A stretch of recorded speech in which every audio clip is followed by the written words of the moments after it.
Kannywood. To fa nan zaka ji yadda asiri ya tonu akan wannan dan wasan kwaikwayon nan wanda kuka fi sani da Raba Gardama, wanda aka sa shi a cikin shirin labari na ashe dai akwai wata a ƙasa.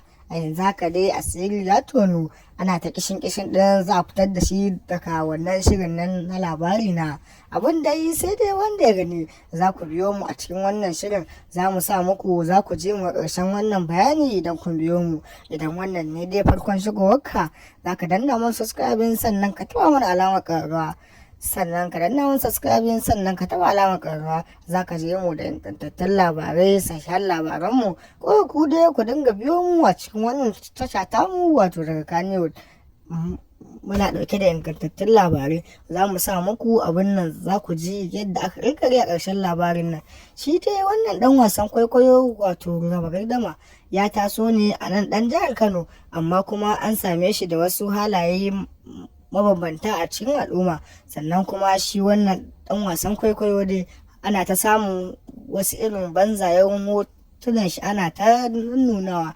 Wannan dan wasan kwaikwayo dai mutane da yawa ana ta nunawa wannan daraktan nan na labari na Aminu Sirra, ana ce mai wannan shi bai dace ba game da wanda ya isa fitowa Raba Gardama.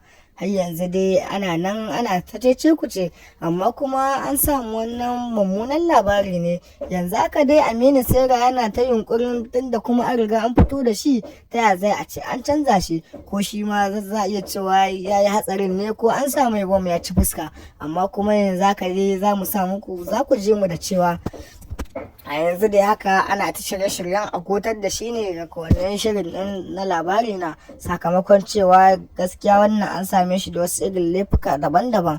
Hukumar Kannywood dai ta bayyana cewa ita wannan dan wasan kwaikwayo daman ya daina wasan kwaikwayo.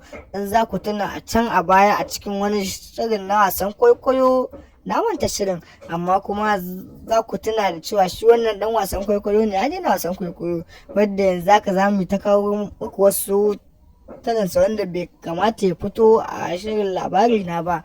Za ku biyo mu, za mu ci gaba tunatar da ku. Idan wannan ne farkon shigowar ka, za ka danna mana subscribing sannan ka taba mana alamar karra domin sai ingantattun sahihan labaran mu, labaran gaskiya muke kawo muku, sai dai in baka so ka bibiyan ba. Na gode.